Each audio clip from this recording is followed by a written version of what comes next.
I believe in becoming a better person each day. I conducted my first street interview on Sunday. I had an idea that popped into my head when I woke up in the morning. I've never done it before. It was weird and I was nervous.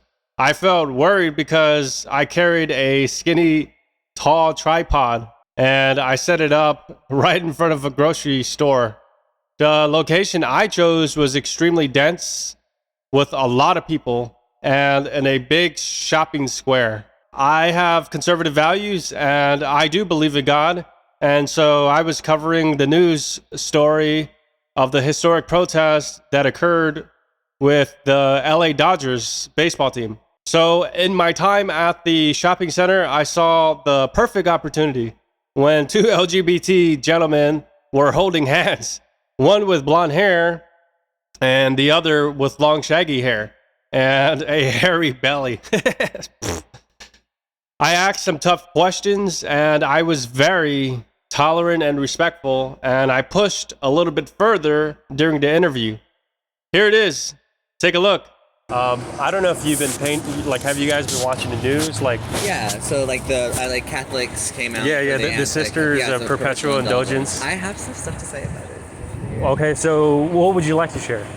I guess I would like to say that, like, it's just within the Catholic Church, there is so much hypocrisy. There is so many things that they try to, like, cover up that are, like, pretty terrible. Like, really, really, really terrible. And I think you have to, I think we're talking about the child molestation that's happening. Absolutely. So it's about, like, what about it? I mean, like, it's like, fix your own home before you're trying to, like, come out and, like, ruin it for other people. And, like, the Sisters of Perpetual Indulgence, they have been helping people out in different cities ever since the AIDS crisis. So, like, when people, especially Catholics, especially conservatives, didn't want to touch people with AIDS, they didn't want to help them, and how many millions of people died. Why can't that just be in the bedroom and they just enjoy a baseball game?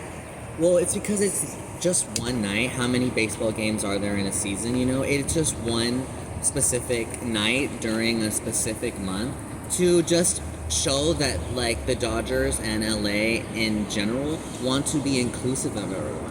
I think there's a big reason why we even have Pride Month is because how many countries in the world are people, like, subject to such violence? And we could talk about Iran. We could talk about absolutely. There are not places in the world where people are trying to kill you because you're straight. Do you think that I or the 10,000 people or all the people across the road should be forced to have that on them? I don't think that it's necessarily a sexual thing. I think that if you're confronted with something that is gay or, confronted with something that is different, I think it's a very personal thing that if you are making it sexual in your head. What if they had, like, a whole bunch of shirts that say I'm straight and they're forcing that on the LGBT community? Well, again, it's just product. We live in a consumer, like, capitalist, like society where, like, they are doing these things to make money. At the end of the day, they are not really caring about you, and they're not really caring about me either.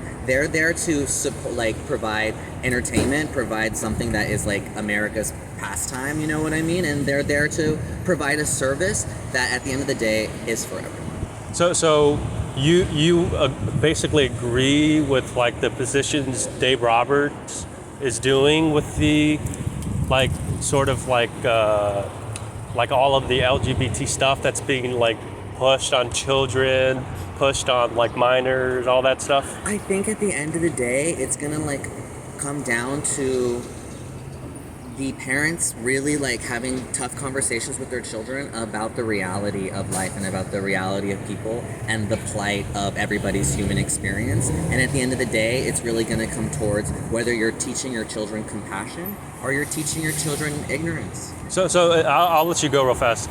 So in closing, I would say, what do you think about all the people who are boycotting Target, who are, like, outraged about, if a grown man, I guess in their words, would say, oh, I'm a woman, so you need to respect me.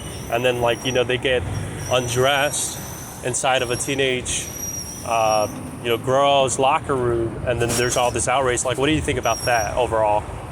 I mean, I don't know how many cases of that I know of grown men or trans men or trans women going into like teenage people's locker rooms. Yeah. But at the end of the day, just like there are white women, black women, there are trans women. Diversity. Yeah, it's like they're like it's not to diminish like any like sort of like the existence of women or like their experience. But what do you think about the boycotters?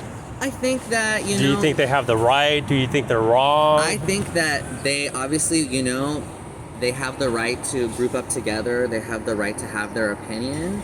I personally kind of like see it as like hypocritical, but at the end of the day, like I want everybody to be able to express So themselves. you don't think they're wrong boycotting all this stuff?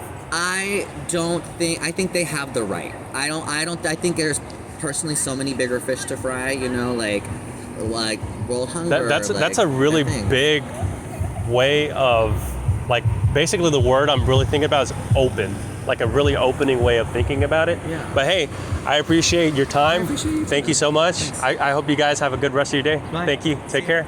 So, what did you think? I uploaded several clips on this precise interview on my TikTok and my Instagram and received hundreds of comments and a lot of backlash from conservatives, Catholics, and Christians. The same thing goes for individuals in the LGBT community. The interview and the gentleman in the interview was highly controversial and an extreme example of what is happening between the Catholic Church and the LGBT community. My goal was, one, to capitalize on the news story in order to grow my YouTube channel and social media presence. And two, to show that I am capable of having self-control and an ability of moderation. Obviously, as I said in my other video, go check it out.